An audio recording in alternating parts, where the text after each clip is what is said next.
Hello Moto GP fans. Welcome back to ZNGP Today. In Madonna di Campiglio, Gigi Dall'Igna spoke like an engineer and a strategist, calm, exacting, and focused on the work ahead as Ducati enters its centenary season. He refused triumphalism, stressed continuity, and put Marc Márquez front and center of the project. We break down what his words mean for Ducati, its riders, and the 2026 season. Valentino Rossi's VR46 Riders Academy kicked off preseason preparations in Mandalika with a 2-day road bike test that blends fitness work, group riding practice, and climate acclimatization. The session isn't about lap records, it's about getting bodies, minds, and team routines race ready for Sepang and the long season ahead. We explain why this warm-up matters.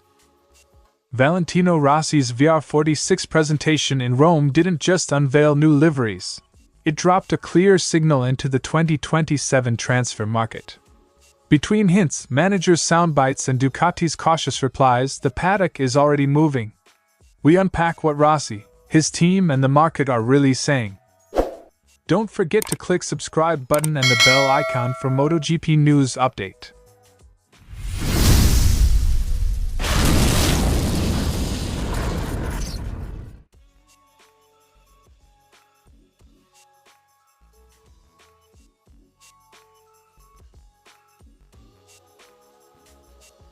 Dall'Igna opened by scrubbing away the romance of a historic year and replacing it with a technician's discipline. Every season is a new problem to solve. In a paddock full of spin and hyperbole, that's a rare statement of intent. It reframes success as the outcome of repeatable engineering work rather than one-off glory. That stance matters for the team culture. It keeps engineers and riders focused on data, iteration, and incremental gains instead of resting on past laurels. For a manufacturer marking 100 years, such grounded language is almost radical. It establishes that the centenary celebrations will be earned on track, not declared in a press release. Every year is special. Every year is important. No one year is more relevant than another. In short, Ducati's playbook is continuity.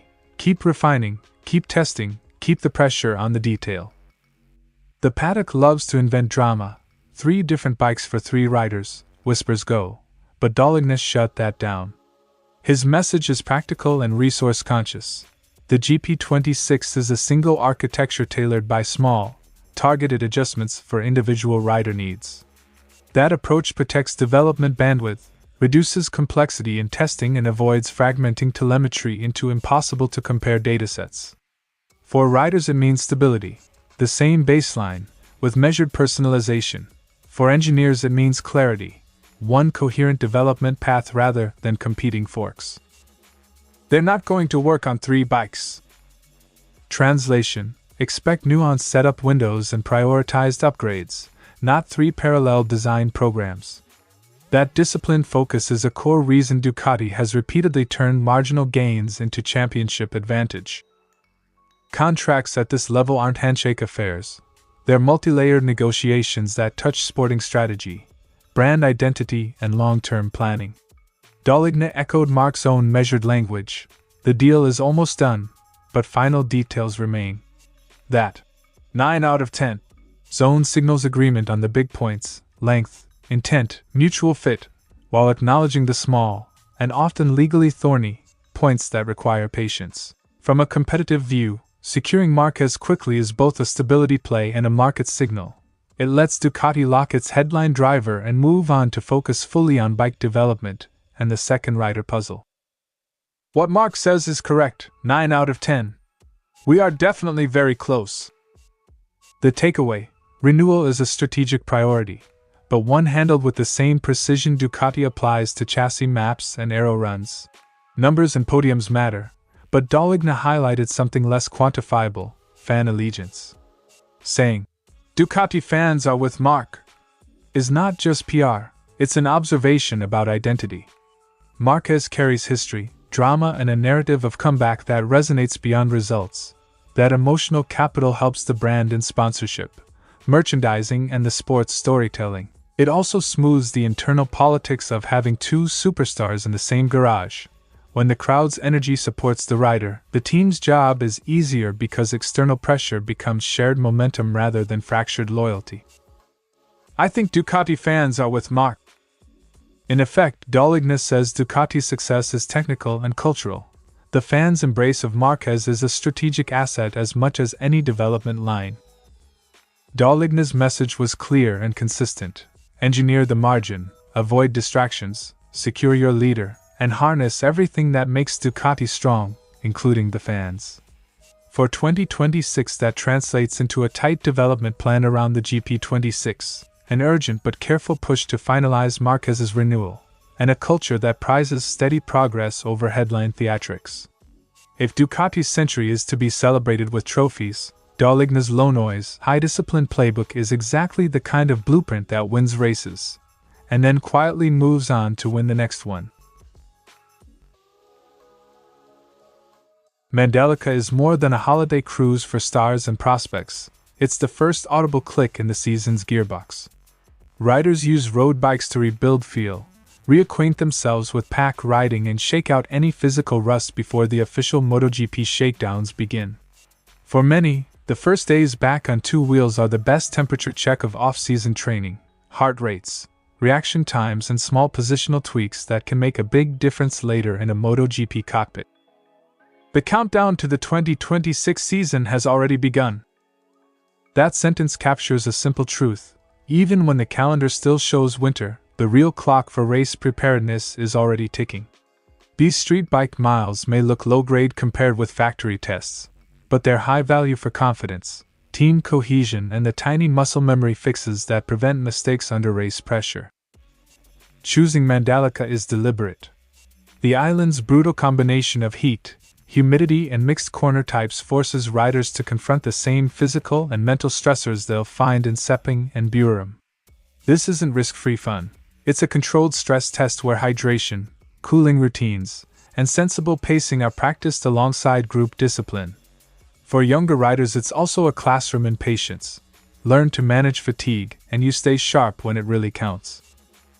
Mandalika assembled a mixed roster, proven names and hungry youngsters. Having Bagnaia and Bezzecchi ride alongside Marini, Morbidelli, and the Academy prospects compresses learning cycles, veterans model pace management, junior riders sharpen racercraft, and engineers get a human lab to observe riding styles and group contexts. That cross-pollination is a fast track for talent. Young riders see what race fitness really looks like. Experienced pilots rehone feel without the pressure of Grand Prix hardware. When senior pros share a riding day with rookies, the benefits are mutual. Seasoned stars rediscover the basics, braking points, sight lines, in a low-stakes environment, while the youngsters gain direct mentorship, priceless minutes of on-track coaching that can't be replicated in a simulator or the gym. Speed is seductive, but for preseason the true KPI is learning. Mandalika's value is measured in refined habits. Better throttle control under heat stress, smoother pack riding, smarter race week recovery, and clearer communication with crew. These are marginal gains that accumulate. When combined with targeted data work back at the factory, they translate into tangible performance upticks once the MotoGP bikes roll out.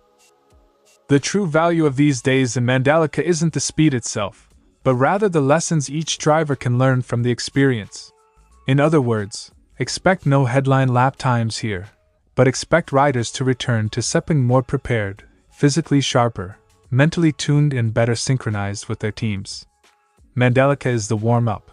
The orchestra tunes here so the symphony can begin when the lights go green. 2 days of road bike work in Indonesia might seem low-key, but for Rossi's Academy it's a surgical first step toward readiness.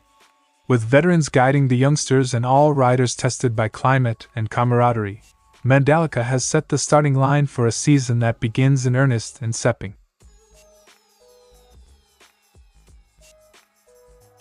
At a glitzy team launch, Rossi smiled and played coy, but the move wasn't casual theater. When a legend says, "I know, but I can't say," it's a strategic nudge, a reminder to the manufacturer and rivals that someone with influence is watching the roster closely. That line does two things at once. It sells headlines and applies pressure. Teams hate uncertainty. They hate losing horses in the market even more. Rossi's little joke is actually a loud opening gambit in the negotiations game. I know, but I can't say. Translation for the paddock. Rossi already has names in mind in Ducati, and others can read that as an offer or a threat, incentivize, or risk losing sway over Valentino's plans. Lucio's calm commerciality matters. Saying continuity is 90% assured signals two things. Loyalty to Ducati is very likely, but there's a negotiable 10%, enough to keep Ducati on alert. For a factory that lost Pramac and wants stability, that tiny margin is crucial leverage for Rossi. It's a diplomatic way to say, we want to stay, but don't take us for granted. Continuity was 90% assured. Practically, that 10% gap buys Rossi negotiating space, better technical support, rider targets, or favorable contract terms, without publicly burning bridges. Smart, public diplomacy. Albert Valera's advice to riders is a subtle reframing of career strategy. Pick the badge you believe in, not the short-term payday. That counsel does two jobs. It helps riders align long-term identity with team choice, and it signals to manufacturers that top agents will steer talent toward lasting partnerships, not quick switches. For VR46 this matters. If Rossi wants a marquee name in 2027, he needs manufacturers to be willing partners rather than transactional employers. I advise my riders to think primarily about the brand they identify with, the one they would be proud to represent. In transfer terms, managers will be pushing for stability and cultural fit. Factory teams that offer clarity, identity, and a convincing 2027 plan will win those conversations. The headline dream is Pedro Acosta, but the tone in the paddock is realism. When Acosta's camp says, VR46 is a possibility, but our first goal is to fight to join a factory team, whether Ducati or another. You hear ambition with a pin to the map. Acosta aims for a factory seat, not a sentimental switch. That keeps the market honest. Rossi can court stars, but top prospects will pick power and development chances over nostalgia.